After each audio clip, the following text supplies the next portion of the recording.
Kalau tengok keutamaan yang saya berikan kepada SPRM, jerung dulu.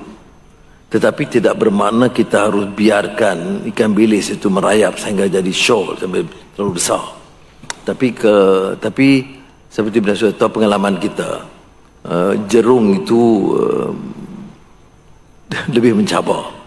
Dia ada kuat resources, dia bayar social media, dia bayar pimpinan parti politik, dia bayar media, dan dia ada kekuatan, dan sebab itu you sudah tengok kalau di parlimen dia aneh, debate tak ada orang bangkit. Bahkan ada beberapa ahli parlimen bahkan yang mempertahankan apa sebab dendam, pasal apa nak bangkitkan orang tu dah letih dan sebagainya. Saya kata tak, kalau ada bukti itu terserah pada SPRM siasat, hakim memutuskan.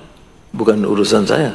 Urusan saya mesti uang yang diambil, yang dipunggah berbilion kekayaan yang tidak sah, mesti dipulangkan kepada rakyat. Malah saya lanjutkan daripada situ. Soal saya dipenjarakan, soal saya dipukul, diaibkan, itu saya tak jadikan isu. Saya kata sudah, saya boleh maafkan. Baik, tetapi curi daripada negara bilion is a sheer hypocrisy, even for those so-called proponents talking about anti-corruption drive, are completely silent when it comes. We give evidence that billions have been stolen.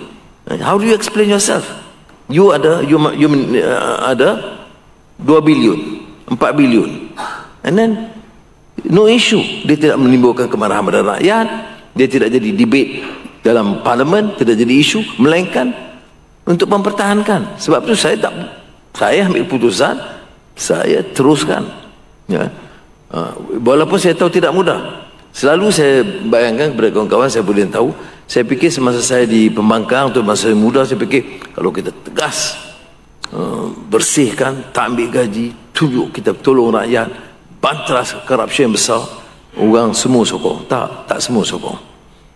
Kerana orang kita lupa bahawa dalam centers of power, orang ini walaupun dia tidak lagi dalam power dan punya kuasa, tetapi pengaruh besar, dananya besar, ya, takkan dia nak diam, ya.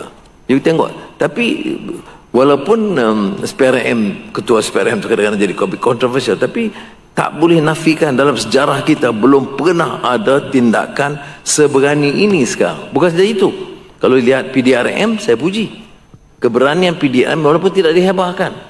Sindiket-sindiket haram yang puluh tahun berkembang, yang semua kita tahu nama-nama, belum pernah ada tindakan yang berkesan sehingga sekarang.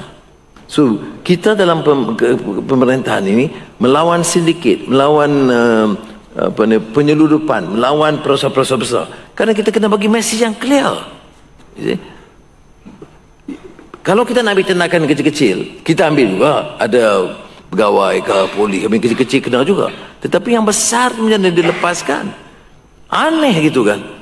Kalau yang besar, ya.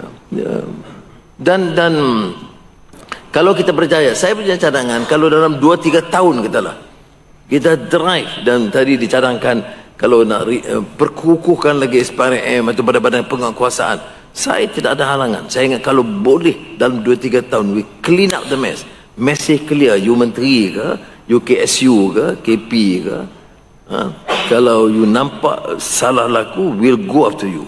Not today, tomorrow, not tomorrow, next year. You pencen pun, kita dapat bukti you curi semasa you berkuasa, we'll go after you. Itu tekad saya.